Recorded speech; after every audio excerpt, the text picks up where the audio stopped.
খলিশা ফুলের মধু আলহামদুলিল্লাহ season fresh খলিশা ফুলের মধু আমি যদি একটু দেখাই আমাদের প্যাকেজিংটা এরকমই যাবে আর কি এরকম একটা র্যাপিং যাতে করে বক্সটা না নষ্ট হয় আর কি এরকম পেপারটা নতুন করে অ্যাড করলাম আর কি আলহামদুলিল্লাহ সো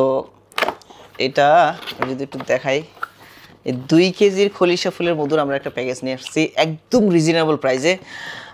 আমি যদি বলি বাংলাদেশের মধ্যে সবচেয়ে সুস্বাদু মধুর মধ্যে এই খলিশা ফুলের মধুটাও একটা সুস্বাদু মধু সুন্দরবনের সাইডে যে আমাদের খামারি ভাইয়েরা খামারগুলো যেন স্থাপন করছে ওইখান থেকে যে খলিশা ফুলের মধুটা সংগ্রহ হয় এটা চমৎকার একটা মধু এটা যারা খাইছেন যারা চিনেন তারা কিন্তু এই মধুটার জন্য অপেক্ষা থাকেন দেন মধুটা কিন্তু একদম একটু লাইট কালার সাদা কালার মানে মধুটা অসাধারণ টেস্ট এই মধু কিন্তু একটু পাতলা হবে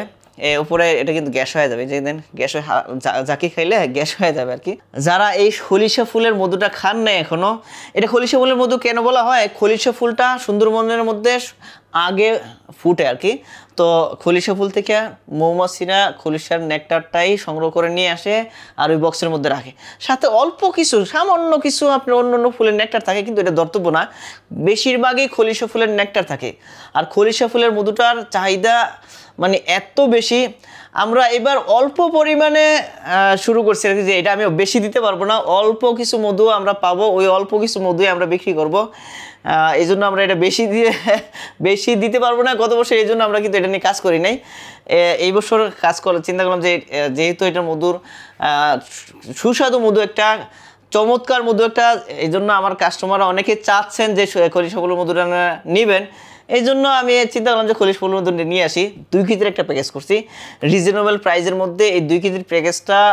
মিস করা যাবে না এই মধুটার আর একটু স্পেশালিটি যেটা যদি আমি বলি এই মধুটা যে নেকটারগুলা হয় ফুলগুলা এটা প্রাকৃতিকভাবে জোয়ার আসতেছে জোয়ার বাটা এখানে সার কীটনাশক কিছু দেওয়া হচ্ছে না প্লাস হইলো মানে ওইখানের যে আবহাওয়াটা ওই আবহাওয়াটাও এরকম একটু স্বেচ্ছেতে মানে শুকনো শুকনো যারা সুন্দরবনে গেছেন ভিতরে গেছেন তারা বলতে পারবেন যে কীরকম একটা আবহাওয়া ওই আবহাওয়ার মধ্যে মধুরা কিন্তু পাতলা হয় সুন্দরবনের প্রাকৃতিক মধুরাও পাতলা হয় এই মধুরাও পাতলা হয় এটা আপনার বিএসটিআইতে অ্যাপ্রুভেড আপনি 25% পর্যন্ত মশার এটা অ্যাপ্রুভেড আর কি যে 25% পর্যন্ত মশার হইলে এটা ঠিক আছে এটা মধু খাঁটি মধু মানে এক গ্রেডের মধু ভালো মধু এটা শরীরের জন্য উপকারী সো এটা মিস করা যাবে না এটা সংগ্রহ করার জন্য যেটা করতে হবে স্ক্রিনে দেওয়া নাম্বারে কল করতে হবে অথবা আমাদের পেজে মেসেজ করতে হবে অথবা এখানে যে বাটন আছে বাটনে ক্লিক করেও আপনারা সংগ্রহ করতে পারবেন